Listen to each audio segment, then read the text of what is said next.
Good morning, everyone. Thank you for coming. Let's go ahead and call the recommending meeting to order. That's item number 1. Item number 2, we're in compliance with the open meeting law. Is that correct? Yes, we are. Thank you. And just to put this up front, each bill moved out of committee today will be eligible for adoption at the May 15th City Council meeting. May 15th City Council meeting. So item number 3 is bill number 2013-18 for possible action. Levies assessment for Special Improvement District number 1485 Alta Drive, Rancho Drive to approximately 275 feet west of Lacey Lane. Landscape maintenance for 2014. This is proposed by Jorge Cervantes, Director of Public Works. And who is going to speak on this? Val Steed, Deputy City Attorney. This is the annual maintenance SID for Alta Drive from Rancho to 275 feet west of Lacey Lane. Everything is in order. We recommend approval. We have SID staff here if you have any questions about the nature of the district or the assessments for this year. Okay, this is a public meeting. Anybody from the public wishing to speak on this item? Okay, hearing none. Any questions or comments from Councilman Coffey? Thank you. It's Councilwoman Tarkanian's word. It's a nice thing. This is my second time seeing this SID flooding, and that chicane that's been installed on both of these good traffic control devices. It's nice looking. So it's a pleasure to drive through that nice neighborhood. Very good. You want to make a motion? I'll move for approval. Okay, we have a motion to approve and a second. All those in favor? Aye. Motion carries and passes. Item number 4. Bill number 2013-19 for possible action, levies assessments for Special Improvement District number 1516 Fremont Street Maintenance District, Las Vegas Boulevard to 8th Street. This is proposed by Jorge Cervantes, Director of Public Works.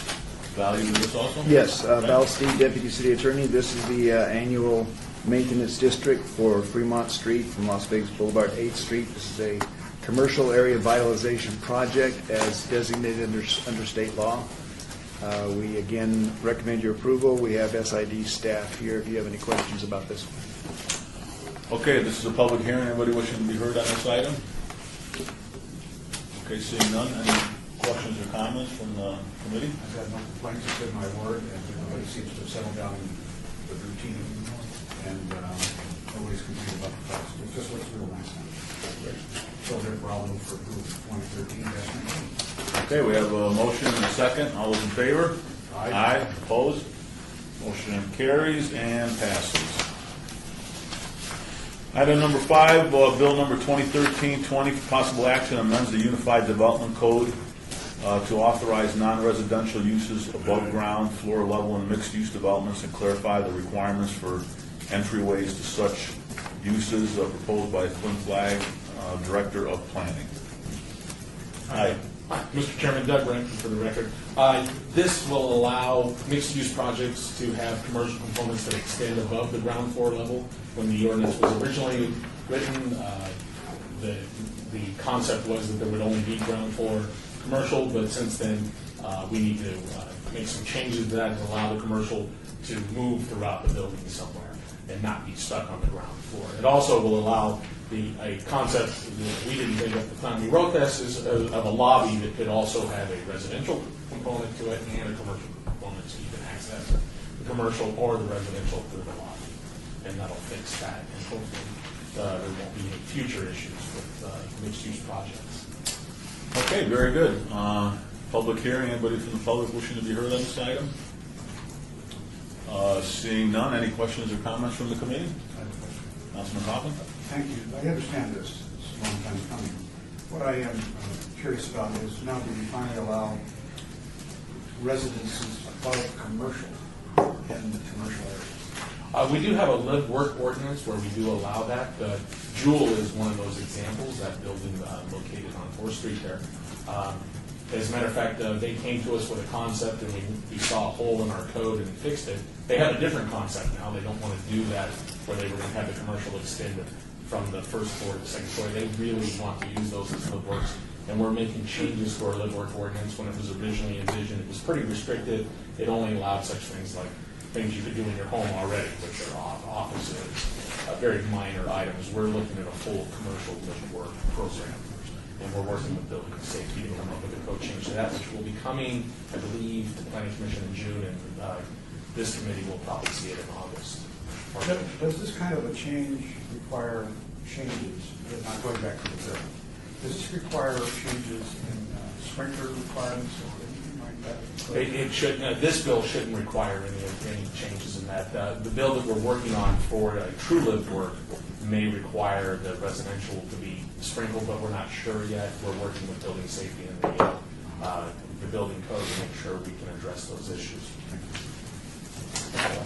Okay. You want to make a motion? Move for approval of 2013-20. Okay, second. I have a motion and a second. All those in favor? Aye. Against? Motion carries and passes. That's item number 5. Now move to item number 6, bill number 2013-21 for possible action, amends the Unified Development Code to clarify the circumstances under which notice of public hearings regarding general plan amendment applications will be mailed to property owners and posted by means of signage proposed by Flynn Fagg, Director of Planning. Once again, Mr. Chairman, Doug Rankin. This bill will clarify that general plan amendments that affect individual property owners will be noticed as we traditionally do through individual noticing. However, changes to dedicated rights of way won't require individual mailings, but instead will notice in the newspaper and through our postings. So if you have a right of way that's changing within itself, we don't need to notice individual property owners. We would only notice those property owners where the right of way change would affect them and affect their property directly. And that will clarify that. It also clarifies that when we do a master plan element change, we do that through the newspaper. That's been what we've done anyway with master plan elements. We notice the public in general because it goes to all the citizens of Las Vegas. So we don't have to individually mail every citizen in Las Vegas that we're making an update to our master plan. And it also makes it clear that the city clerk will only notice those items that the planning commission notices as far as individual property owners. It makes those changes to the Title 19 zoning code. Okay. Answer any questions we have. Very good. This is public hearing. Anybody from the public wishing to be heard on this item? Okay, you're all here for the last item, obviously, so I'll close the public hearing. And any questions or comments from the committee? Yes, sir. No, I don't. Oh, you don't have a question? I thought there might be one on that. Anyway, then I move for approval. Okay, we have a motion and a second. All those in favor? Aye. Opposed? Motion carries and passes. Now, item number 7, bill number 2013-22 for possible action, amends the LVMC Chapter 2.34 to make the city's percent for the arts program optional rather than mandatory. So what we'll do is I'll turn this over to Councilman Beers, and he can explain what he wants to do here. And then I think I'll have the city folks chime in second, and then I'll open it for public comment, and we'll have public comment, and we'll go from there. Okay? Councilman Beers. Thank you, Mr. Chairman, members of the committee. This, to me, this bill is about morality. Currently, our ordinance requires us, if we get in a hard air, to lay people off and buy art without a vote of the city council. This ordinance would change this proposal would change our ordinance so that we would require a vote for the city council. Okay. That's it? Okay, and I wanted to ask you, just as a clarification, what does it mean optional rather than mandatory when it comes to the ordinance? And maybe Val, you can kind of help. When it says optional, Yes, Val Steed, Deputy City Attorney. The code currently says that when you're building capital improvement projects, you will appropriate not less than 1% of the funds for that capital improvement project for public art. You could go above that, but the floor below which you can't go for any project is 1%. And so the idea here is to take out the mandatory aspect of it. The council each year wants to allocate somewhere between 0 and 100%.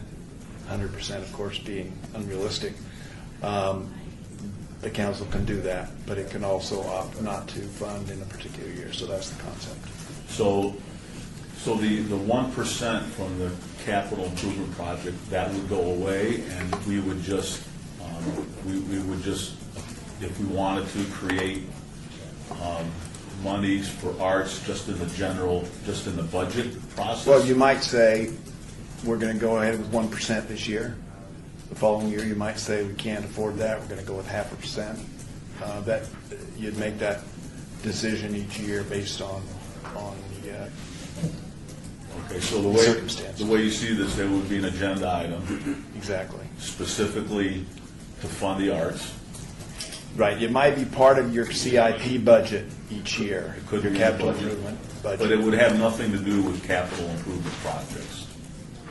Well, you would continue to decide in any particular year if you're going to have a public art element with your capital improvement project. Okay, so we would look at the capital improvement Right. projects, look at 1%, and then decide, do we want to fund the 1%, or do we want to fund 0.5%, or do we want to fund 0%? 2%. Or 2%. Or we could go to 2%, or, okay. Okay, so it would still be based on the capital improvement project, but we would decide how much. Right. Okay. And And that's Mr. Chairman- exactly how you see it? Yeah, and Mr. Chairman, what I didn't want to do, I mean, in the last 5 years, we've seen a number of governments across America repeal outright their 1% for the arts, or Wisconsin, Ann Arbor, Michigan. I didn't want to go that far here in Las Vegas. But, as you know, our proposed budget for next year proposes that we spend $10 million more than we take in. There's another $7 million going to be spent in the RDA more than we take in. And this is with a pretty minimal level of police funding. And in the next fiscal year, beyond the next fiscal year, 2015, we're all expecting a very steep increase from Metro. And trying to figure out how to put all that money together is going to be very difficult. Okay, very good. Yes, Councilman I'd Conlon. like to ask staff a question, and I'm not sure if Orlando would want to answer it, or if somebody from finance is here to answer these questions. But typically, I'm not used to hiring people that might have to be laid off through a capital improvement budget. It's your general fund, or funds that are associated with general operations and maintenance of the city. For the CIP fund, you typically only go to incur debt and principal and the carrying charges of a project. And that project may include some personnel costs, but those typically would be the personnel cost of the project or the contractor. Could I get an answer from finance, please, on the record on that? Because I can answer that. The existing ordinance only addresses general fund dollars, period. End of story. There is no such thing as CIP fund dollars in our state ordinance about funding the arts. well, the existing ordinance is written here underlined. Specifies capital improvement Yeah. projects out of the general fund. Let's see. Let me get Mark up here so we can clarify that to me. I just we have a capital, but it's a different binder than our general fund operating. And so is that where this essentially 1% is going to be found, nested in there?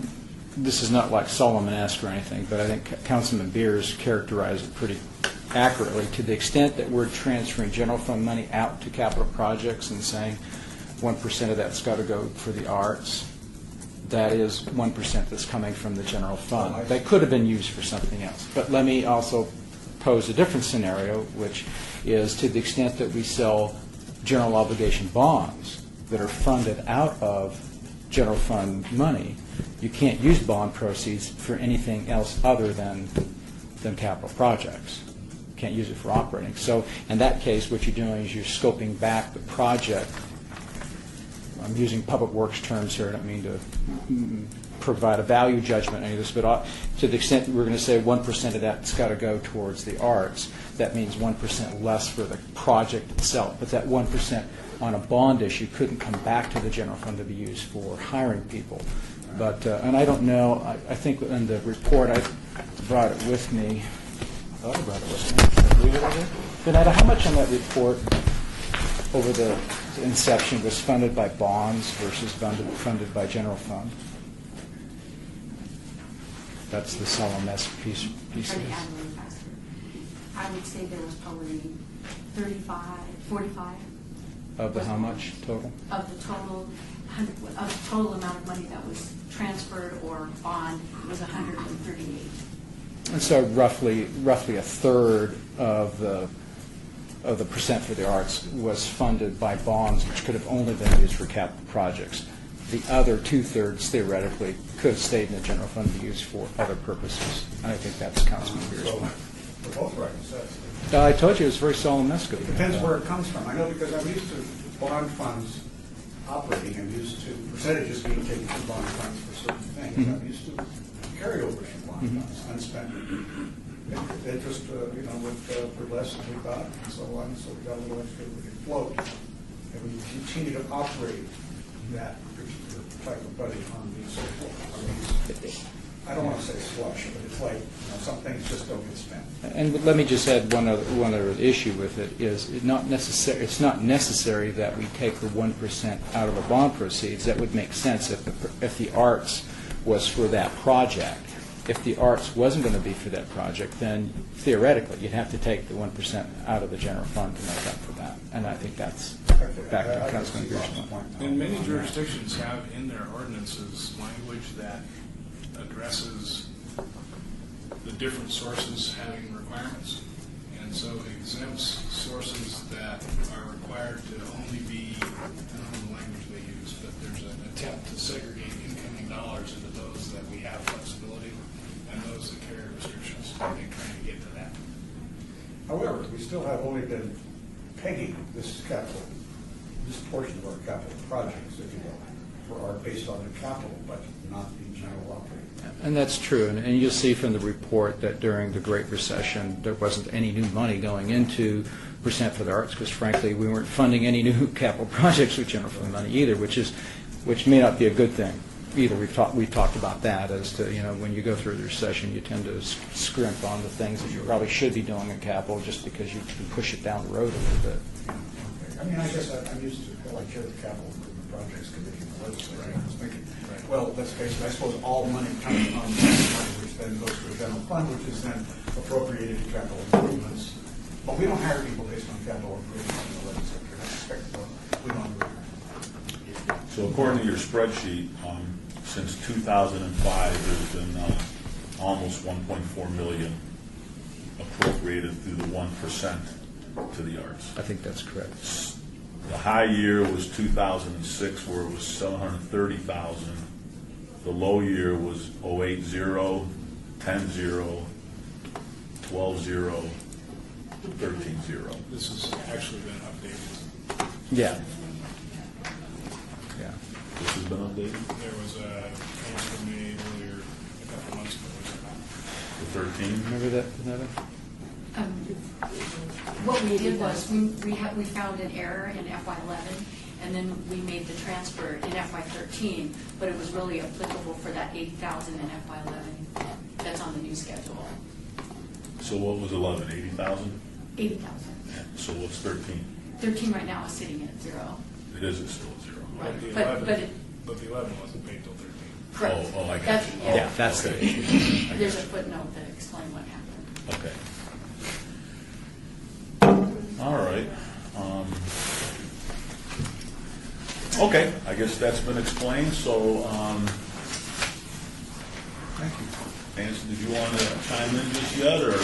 I'm just going to speak briefly. I know there's a lot of people here that would like to speak, including current chair of the Arts Commission and former chair of the Arts Commission.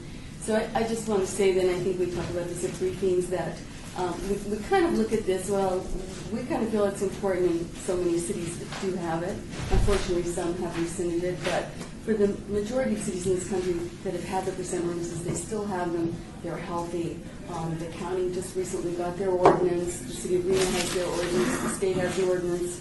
And we think it's particularly important for Las Vegas because we've grown so fast. We haven't paid attention to putting the fountains in the squares or putting the amenities that other cities have had the time to do. So we look at it as kind of a way to kind of make our city more livable. We see it as pretty critical, actually. That's really all I wanted to say. I know there are other people that really want to speak. Mr. Chairman? Yes, sir. I mean, real quickly, it should be noted that Clark County's ordinance is based on room tax. And the percentage of room tax doesn't come out of their general fund. Which we get room tax.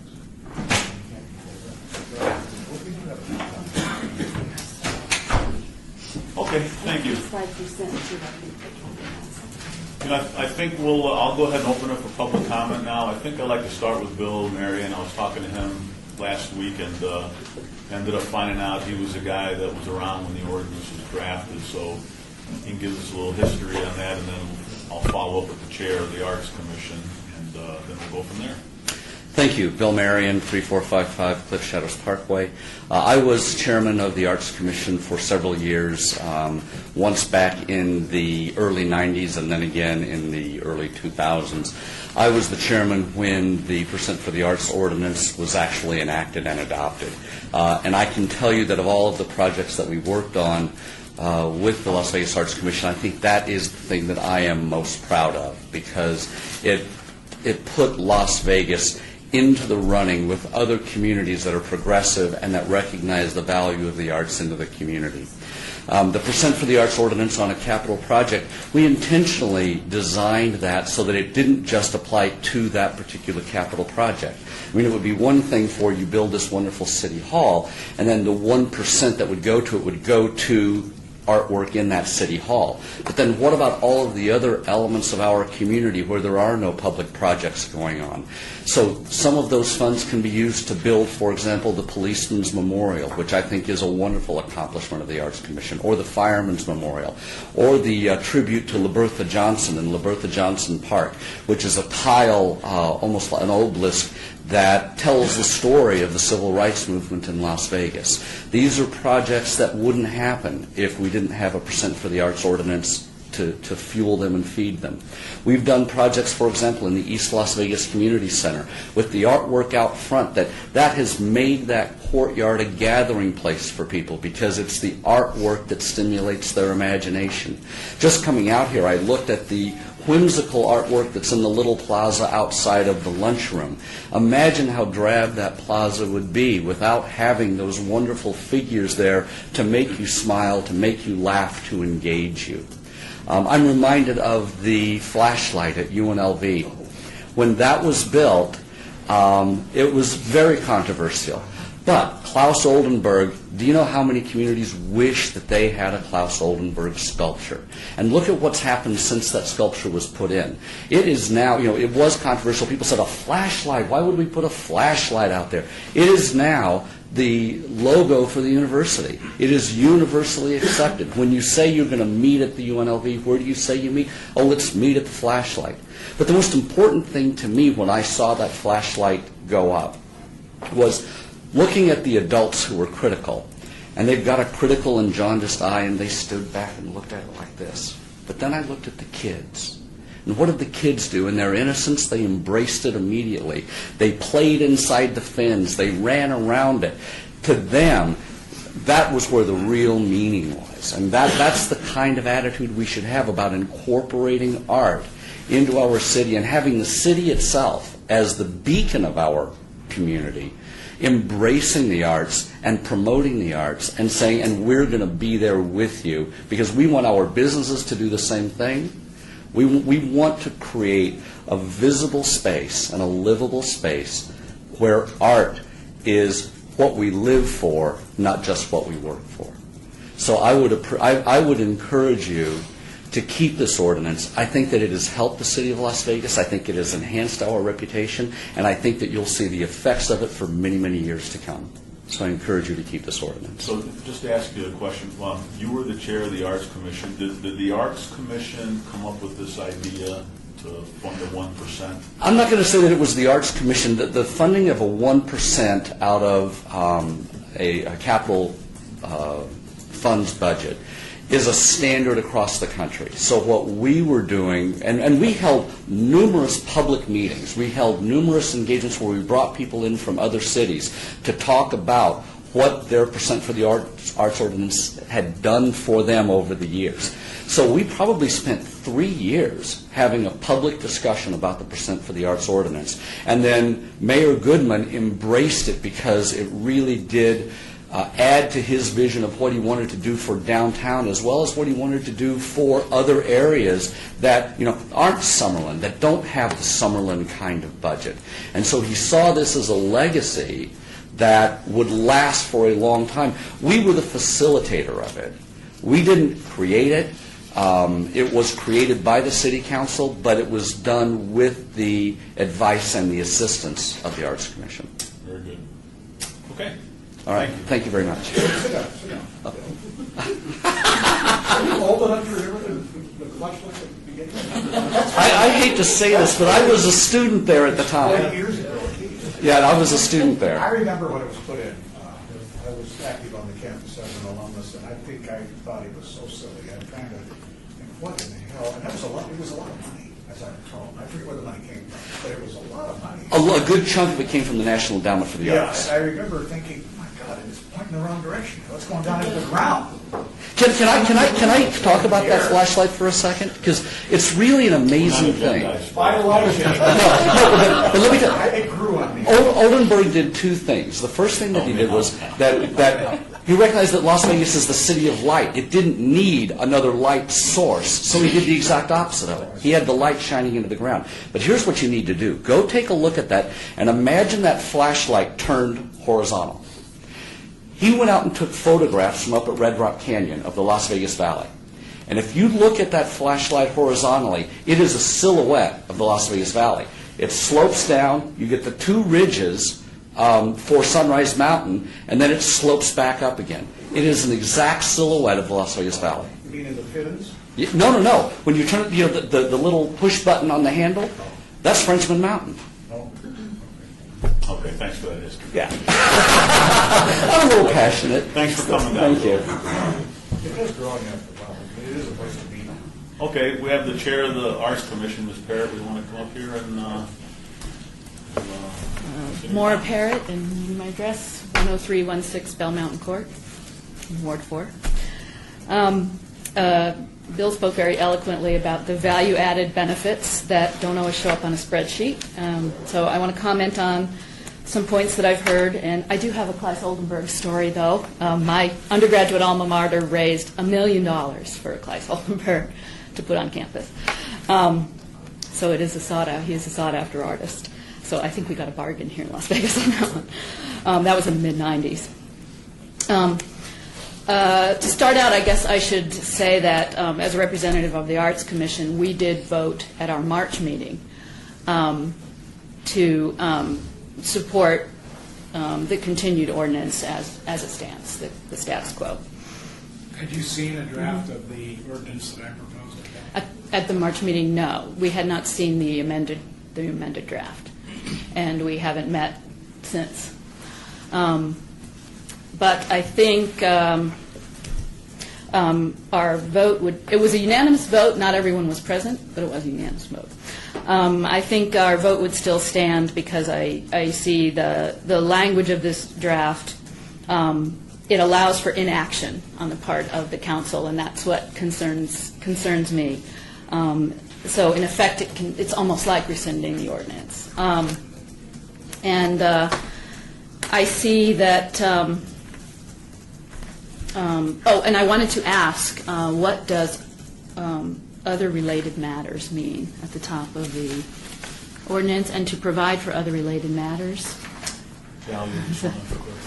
That's standard language to indicate that there's a repealer clause and a standard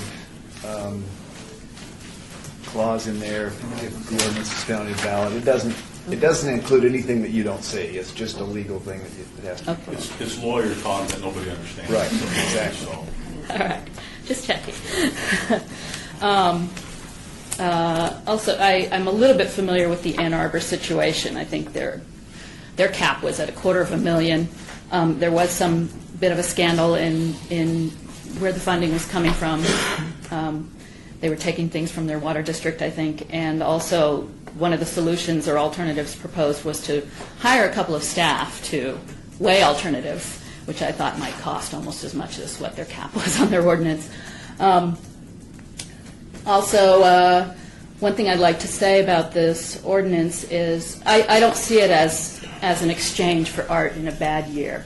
I'm assuming you all received this briefing, no monies went into the fund in 2010. I know there was some discussion about all this. But because it's a rollover, there can be some.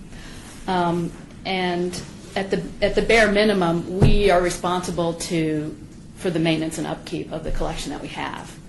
And so that fund can't, by inaction, fall into negative numbers. And the ordinance that we have under item D provides for, if there were no capital projects, say, for 5 years, hypothetically, and that fund was going down and approaching zero, there is, under item D, I don't see that it forbids us to request it, that the City Council may make annual additional appropriations to the fund. So, say, from 1%, nothing was coming in, and it was diminishing to the point where we couldn't maintain the current collection, we could come and request some minimal funds for that. So I see it as a self-regulating ordinance, the one that stands, that if things are going to be particularly grim and there aren't capital projects, or not very many, that goes into the fund in proportion to that. And because there's a rollover and because there's $1 million cap, I don't think there would be excessive funds languishing in there.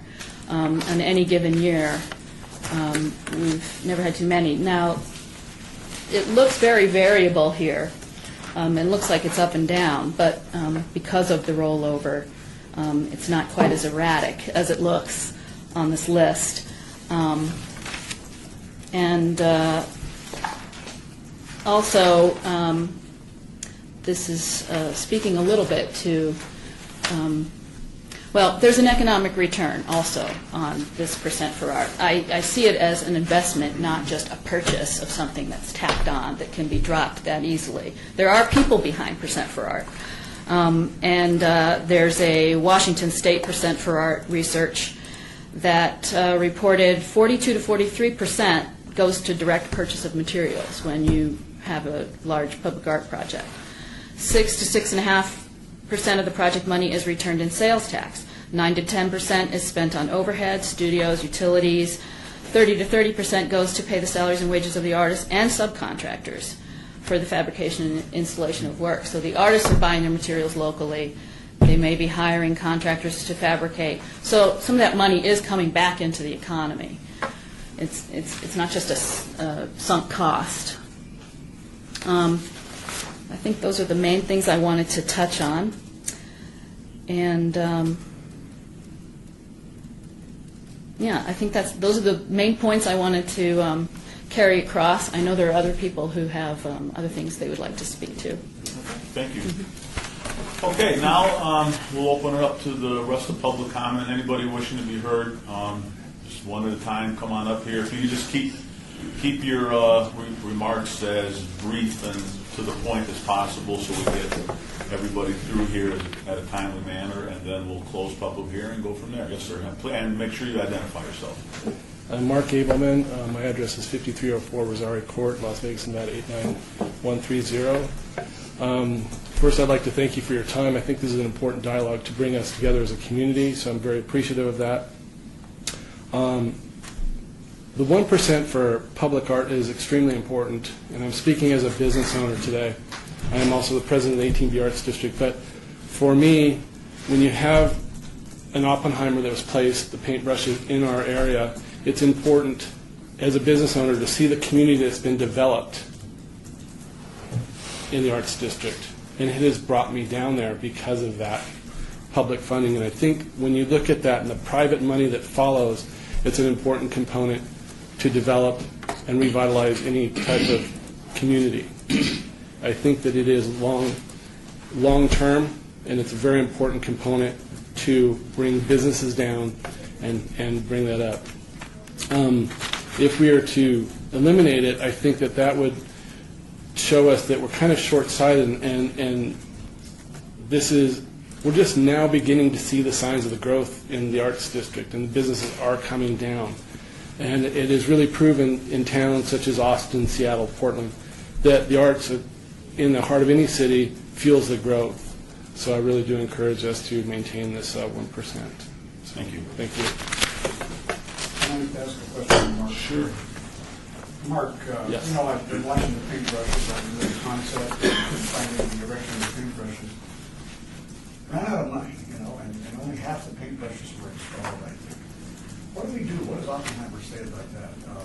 Did he die in the middle of? I believe he did die. I think that I can't say much, okay. I don't know if it's just He'd be hard credited, pressed. but, Yeah. you know, what do we do about something like that? We have half-finished public art. Do we put it in the queue and say, really, we should be finishing what we started? I believe an We artist just would. wander off into new projects. That's a great question for artists. I don't know how that happens throughout time anyhow, I but can- yeah, there you go. Go ahead. Okay. Actually, there was a project budget that was around $700,000.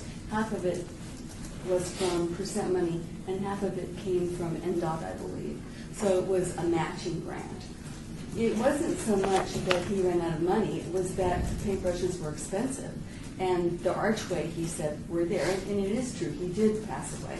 He was toward the end of his career, and he was having health issues. But the paintbrushes were meant to go like this. Originally, to go like this, yes, but they were way too costly.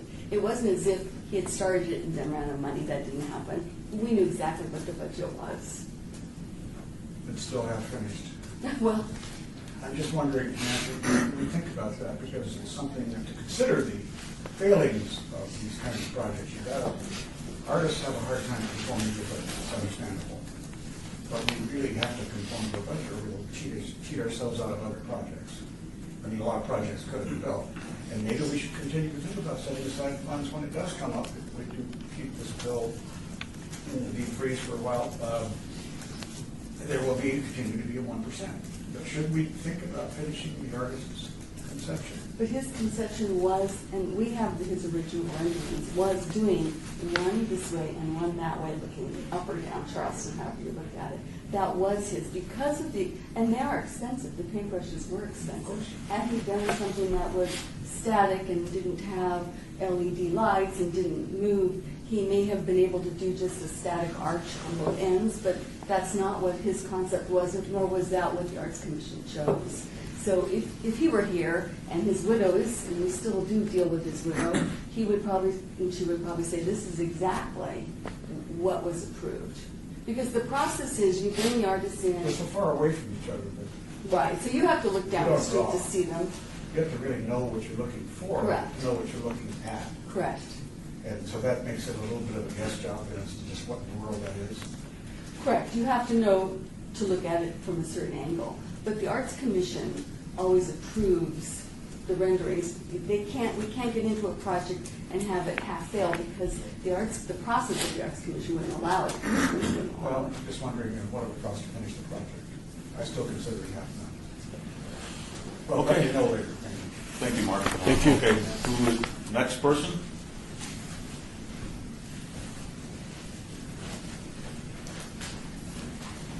Good morning. My name is Patty Dominguez. My address is 4540 Special Court, and that's 89130. I am Program Director at Metro Arts Council of Southern Nevada. I speak for myself as well as other Las Vegas residents who support continued funding of public arts in our city. I appreciate this opportunity to participate this morning and urge you to reject Councilman Bob Beer's proposed change to the annual funding procedure, which supports the city's 1% for public arts by way of the Las Vegas Arts Commission.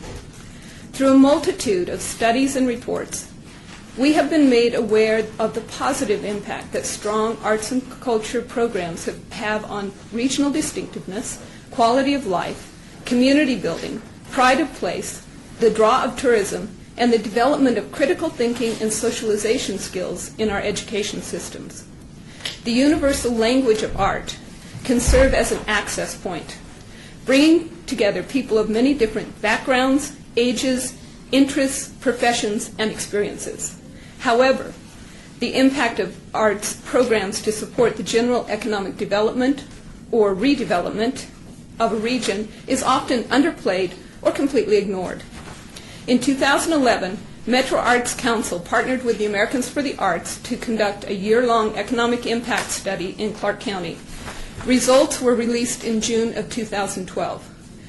Attached to your copy of this is an encapsulation of some key points of that study, of which public art programs and projects were a part.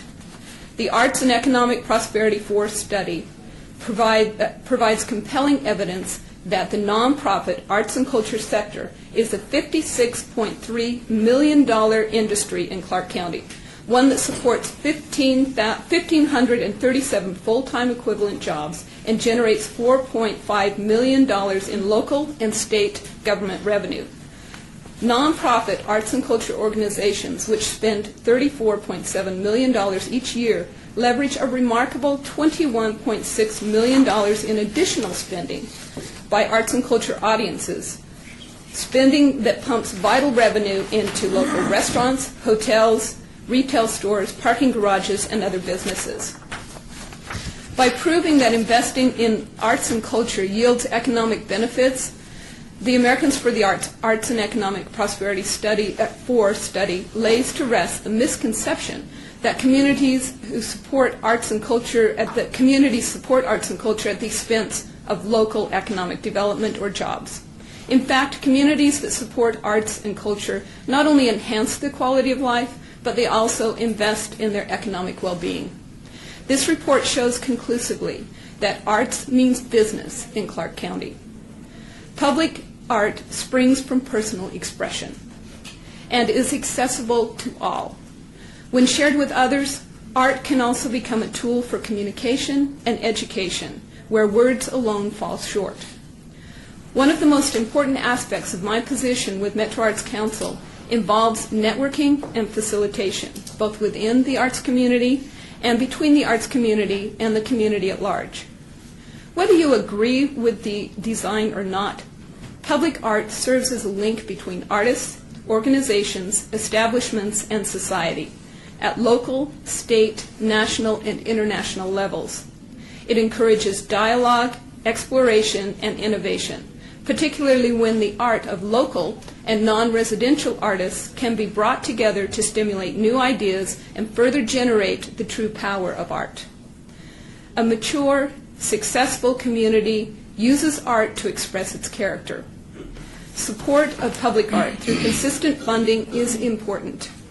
I ask you to support a future of innovation and creation, which is always presenting itself openly and encouraging public response and activity by rejecting Bill 2013-22. Thank you for your time and thoughtful deliberation of this matter. Thank you, ma'am. Thank you. Mr. Chairman, Sure. Thank you, Mr. Chair. I just thank you for your testimony. I guess I would feel obligated to point out that it's incorrect to correlate the well-being of the arts with the city's 1% arts ordinance.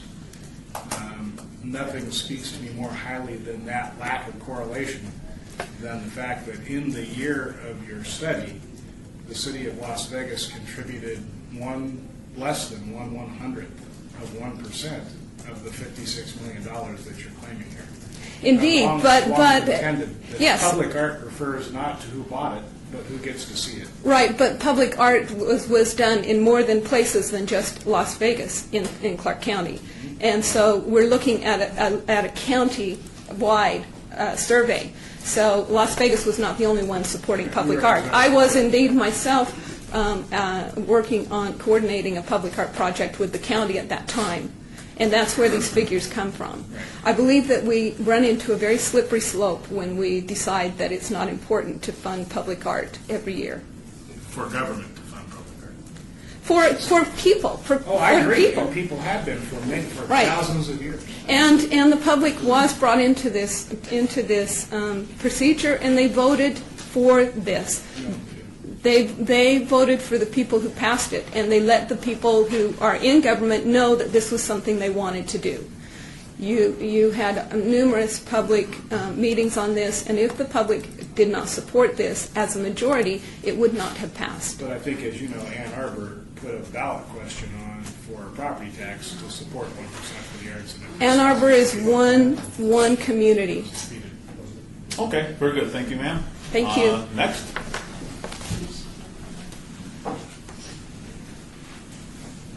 It's a nice presentation. I don't have anything prepared. I'm just going to come speak for what I know. My name is Michelle Quinn. I'm the owner of MCQ Fine Art. I was the curator for the City Center project, and I'm also the president or co-president of Contemporary Art Center, which is a nonprofit here in Las Vegas. My address is 2109 Bonnie Bray. Excuse me. So I think I can speak from direct experience within a Percent for Arts program. I'm also working on a Percent for Arts program project in Toronto as we speak. So I do have firsthand knowledge about how these technically work. I think it is a slippery slope to put this into an optional category, and I think that's our biggest concern as a group, it seems to me. You know, once you put it in an optional category, I think we start giving people an out that is something that is a dangerous precedent, and I think that that's our biggest concern. You know, I think we do have to, as a community, understand that the arts are important. We have to look at what the Smith Center has done to the benefit of this community. We have to look at what the Mob Museum has benefited from, the tourism aspects, the dollars that come into it.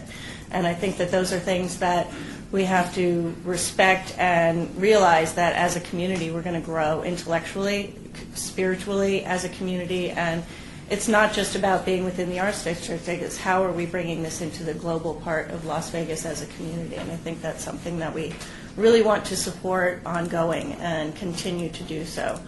I'll speak, Mr. Kaufman, to your question about the Oppenheimer. Typically, the estate can sign off on something once if an artist dies in process, and so if the widow is comfortable that that's the artist's intent, she can sign off on it, and it's a done project. That's a very standard practice in terms of how things are done. So if there is concern, that's one way to actually get that handled, and that's very easy. I've worked on projects where the artists have died in the middle of it, and it's as long as the artist's original intent is there, it's considered a complete project, and it's not an ongoing concern.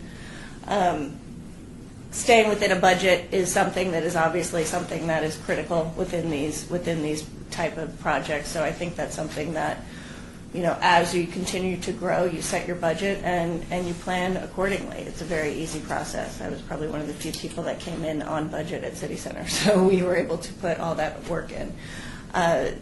I just want to think that, you know, as a community, it's something that's been sitting there, and we need to respect, you know, the decision that's been made and to go forward with what, you know, the research has been done. Seattle has a proven model, Chicago has a proven model, Toronto has a proven model. The one thing that may not have been considered is, I realize this is coming from city projects, and a lot of other cities also attach it to private development. So it may be something to consider going forward. The project I'm working with is private development. It's 100% paid for by private development. So that's probably something to consider in the future. Maybe a 1% of development within the arts district is in any development project. It's another way to fund this. So additional funding sources are different ways to look at this. But I think the optional category is where I think the concern lies, and I think that's the risk that we're at. Okay, thank you.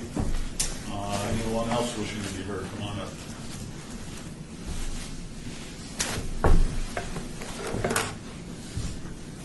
Good morning. Hi.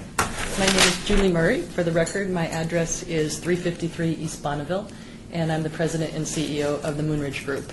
And The what? Moonridge Group Philanthropy Advisors.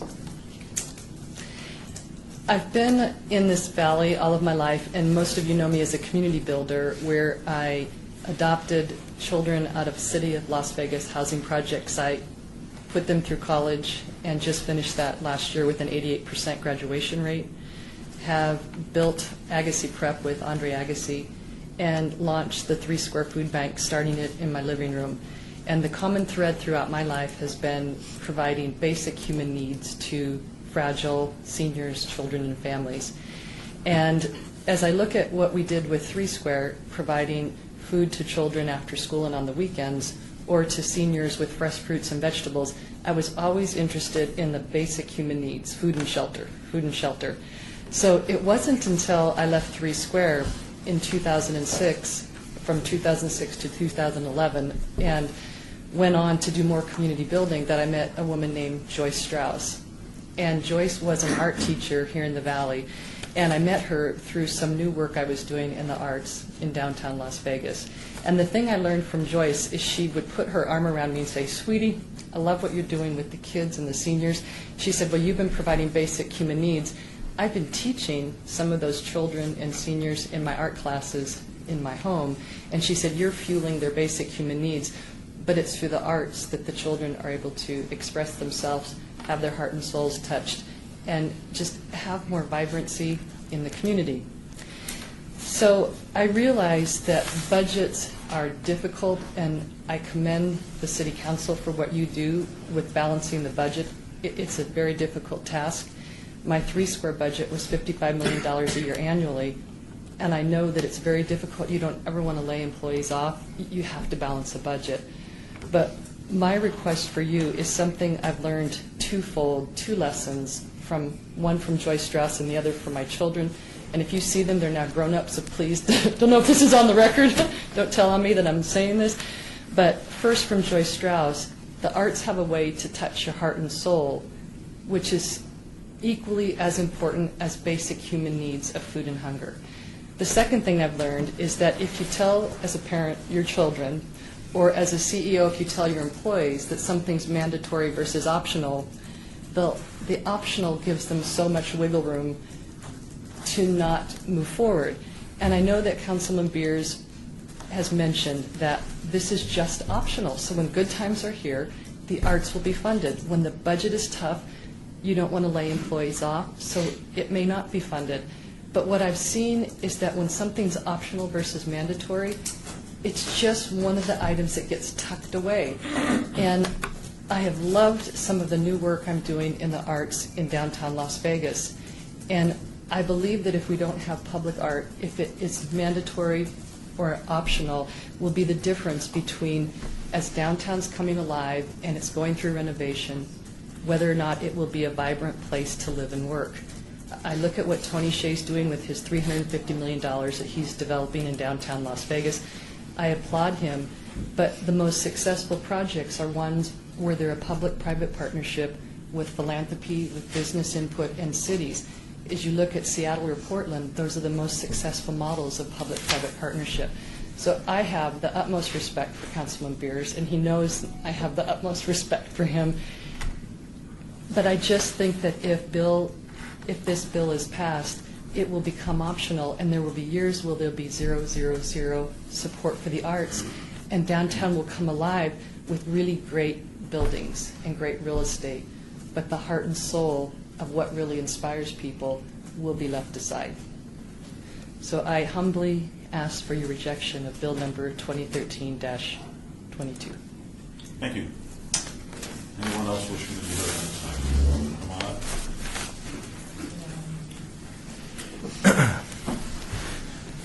Brett Wesley Sperry, 200 Hoover Avenue, number 19, 89101.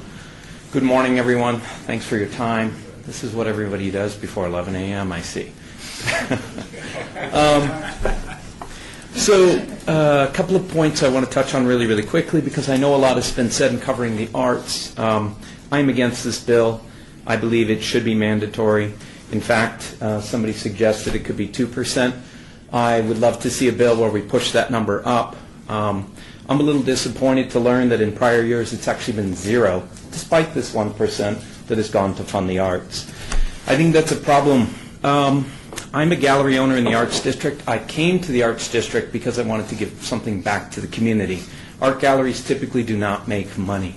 So I knew after getting out of software development, when I decided to build a freestanding building, and I started this research in 2005, purchased the land in the Arts District in 2007, completed the building in 2009, despite the worst of my economic memory, and probably all of our economic memories. I stuck to it because I knew how much it meant to the city, and I knew how much it meant to the creative community and beyond in the spillover effect.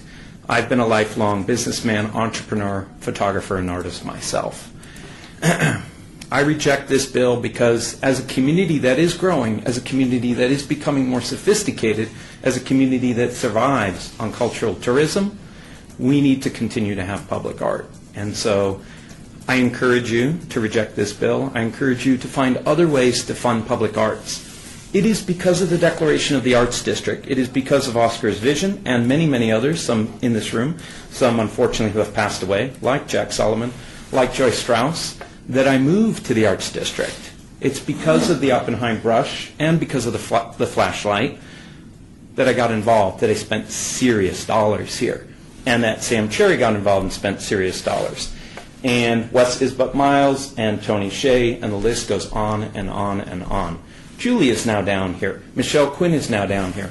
The human capital, the intellectual capital, the people that are working and fighting in this district are growing its value, are increasing its tax base. So the city, when it invests in public arts, they get the money back multifold. I think you all know that.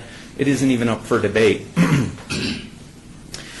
So without belaboring the point and rambling on, I hope that you reject this bill, and that's all I have to say. Thank you for your time. Thank you, sir. Mr. Chairman. Yes, sir. Mr. Sperry, in my opinion, you have done, through the decisions you made, so much more for arts in Las Vegas than the city of Las Vegas has done in its history. I just want to thank you. Very good. Thank you. I hope to keep the good work up, and your decisions entice and encourage me. Public Works, VIP programs, etc. And it's not just me, though. I appreciate that, Bob. It is Sam Cherry. Sam Cherry has gone for it. Mark Abelman has gone for it. Marlene Reed, Julie, Michelle, so many people in this room, some I know, some that I don't. Keep doing it. This little tiny bit, even when it's unfunded in hardship years, are what are encouraging people to come down here. And that's raising your property values, your tax base, etc. It is working. Let's keep doing the same thing. Can you imagine what it will look like as times get better and better and better? Thank you. Anyone else wishing to be heard? Come on up.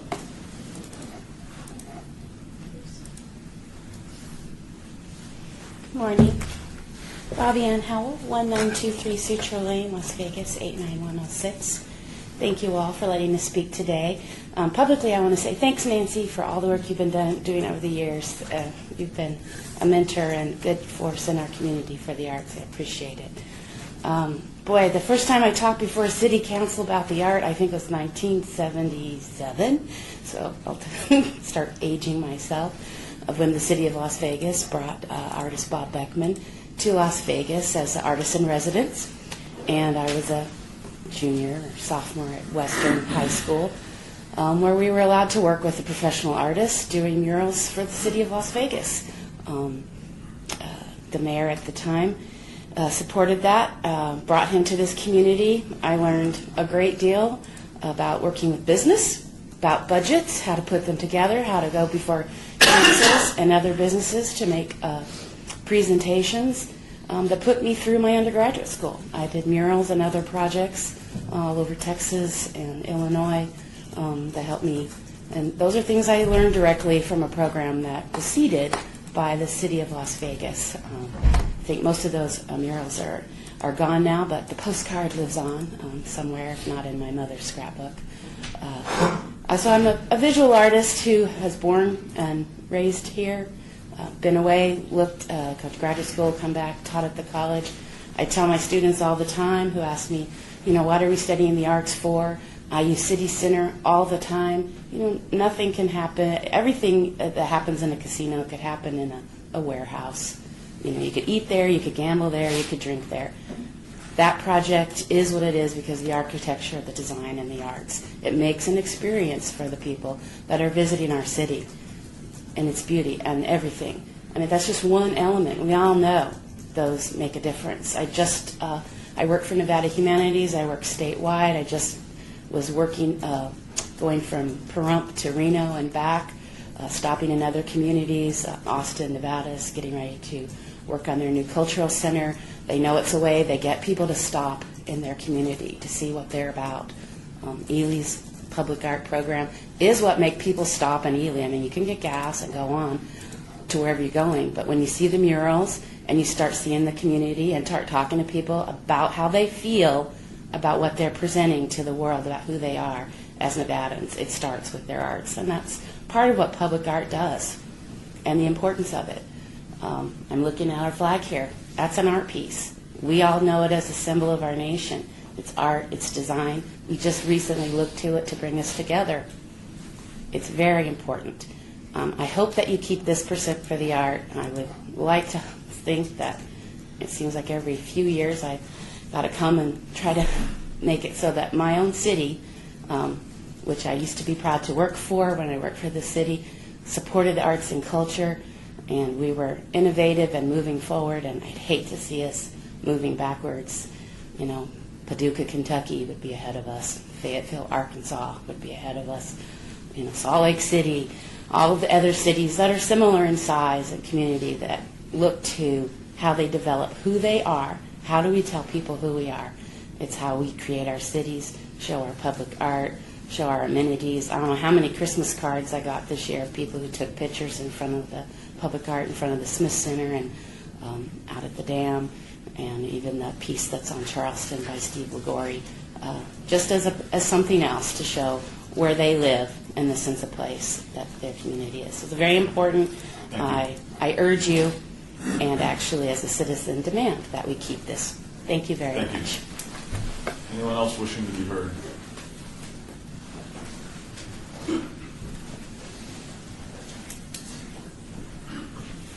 Good morning. Thank you for the opportunity to speak today on this issue. My name is Richard Hooker, and I've been a cultural planner for 20 years. I had the great opportunity to work for the city for 13 years in cultural affairs. I now own a small business in the Arts District, 18B, at Art Square. I think other speakers have done a good job today on the main points of why it would be a mistake to repeal the funding mechanism of the 1% for art ordinance. I am opposed to the amendment. I appreciate that Councilman Beers came down to the Arts District many times and talked to us about our concerns. I want to make 2 quick points. The city's % for art is one of the centerpieces of cultural policy for the city of Las Vegas. It was enacted 10 years ago, and the program puts us in league with other great American cities. Those cities were partly our inspiration to be a great art city, to put the arts at the core of policymaking and urban development. Now we have a proposal to rescind the program and the arts policy to make it optional. It would, in my view, then just be a part-time program. Effectively, it means that we would only be a part-time great city in terms of civic support of the arts. It, in my view, is a mistake. It's backtracking to remove a core of cultural policy. Number 2, supposedly the repeal of the arts funding mechanism is motivated by economic concerns, yet it's clear that the arts are at the center of our city's renewal. It would be the repeal of the act that would pose the threat to investment to the economy. We're led to believe that we must choose between money for the arts and money for basic services like fire and police. I've done some calculating based on the figures that I got of what was spent over the past 10 years of the ordinance. And I believe about $140,000 was on average spent each year if you average it out over 10 years. That seems to be a very, very small amount each year given to our overall city budget. Do we think that amount puts in jeopardy the hiring of legions of public and safety personnel that are required? I don't think so.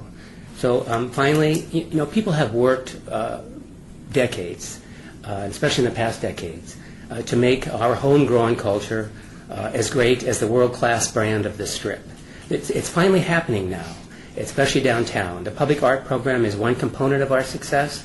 It would be a terrible mistake to abandon this program now and turn our backs on our own success. I thank you for this opportunity to speak, and I trust that you'll make a wise decision on the matter. Thank you very much.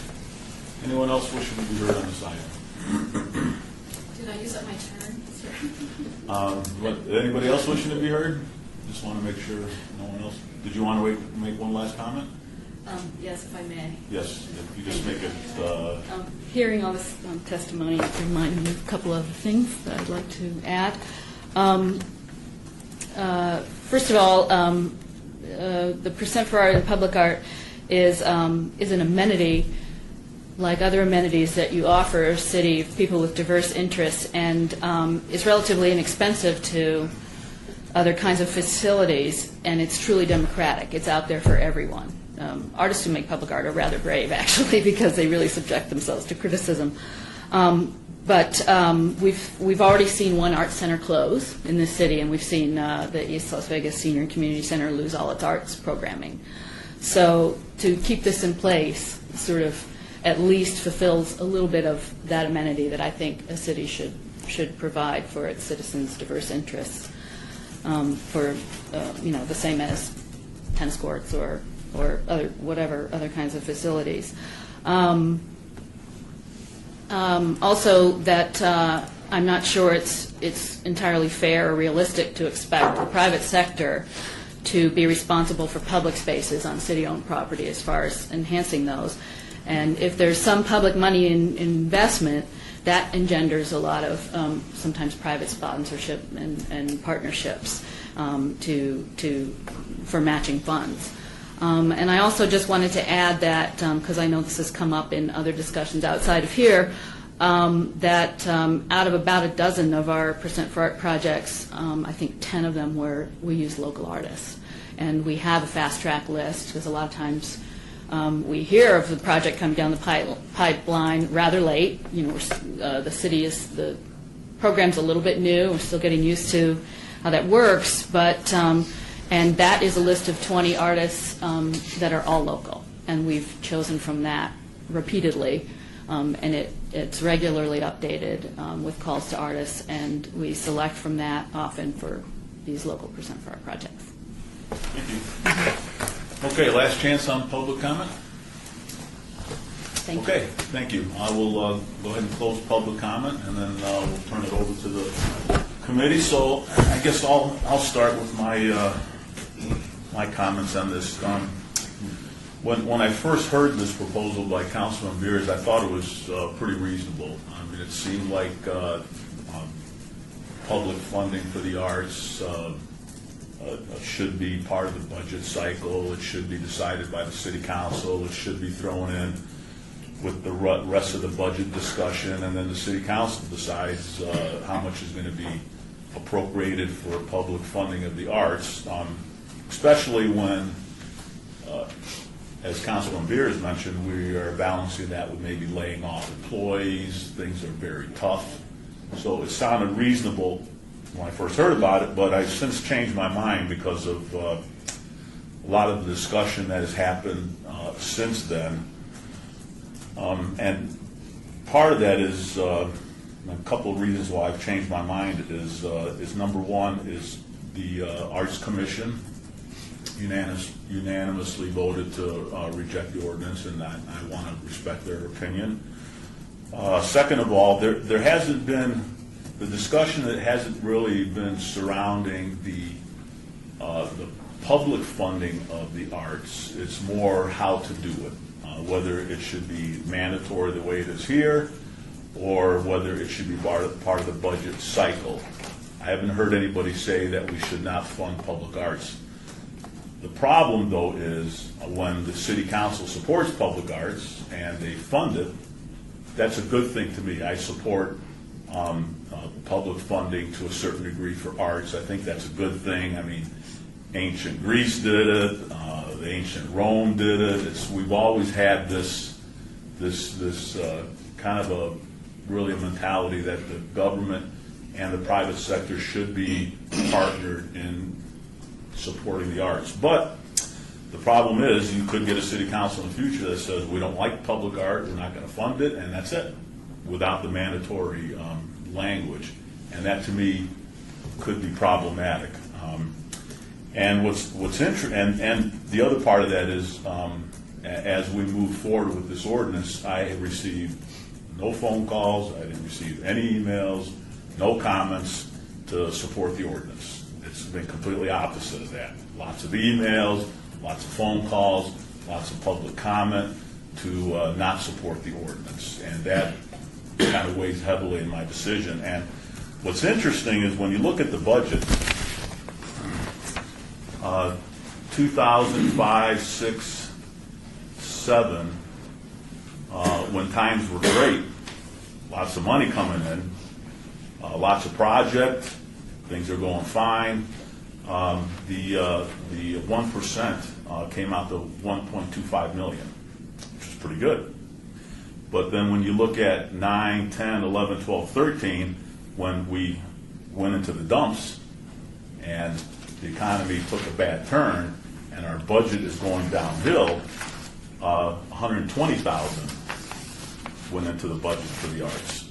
So it almost like polices itself to me, where when times are good, we fund the arts. When times are bad, we don't fund the arts, because that's the way the budget cycle is set up. But what's also interesting is the fund balance has pretty much stayed consistent. I mean, the last 5 years, the fund balance has been around $250,000. So you've been managing the budget for the arts to make sure, like Mara mentioned, that you're maintaining the public art that's out there. You're not letting it deteriorate. So you're keeping a fund balance in there to make sure that happens. And then when times come back, and they will, Las Vegas is going to come back, budgets are going to get better, the 1% will cause more to go in there, and then you can continue to fund the arts. So from what I've heard and what I've listened to everybody, I'm going to vote not to support the ordinance. So Councilman Kaufman or Councilman Beers, would you like to make any comments? His arguments first. I'm done. Okay. Do you have any other comments? Yeah. Go ahead. Like former Senator Beers, I served in a review of the budget life in Carson City for almost 30 years. In that life, we did not support setting aside any kind of funds in an inflexible way that could not be used for something else, because we have, I think all of you know, we have a very inflexible taxation system, call it revenue if you want, in Nevada, particularly in local government.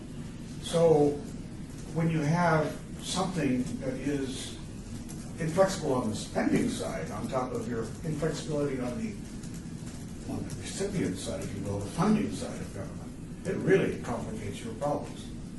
And I do not know what discussions occurred 5 or 6 or 7 years ago when this was passed.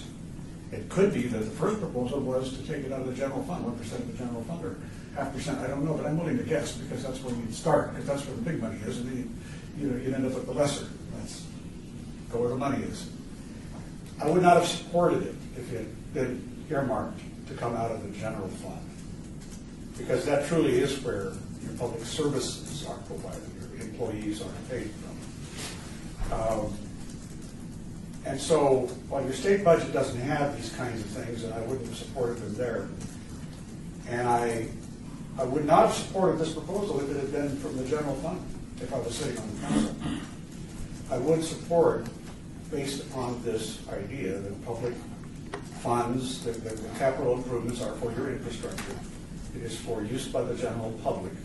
It's all used for the public in some way or another, whether it's a sidewalk or a street, something like that. It's going to be used by all the people, and this public art is viewable by all the people.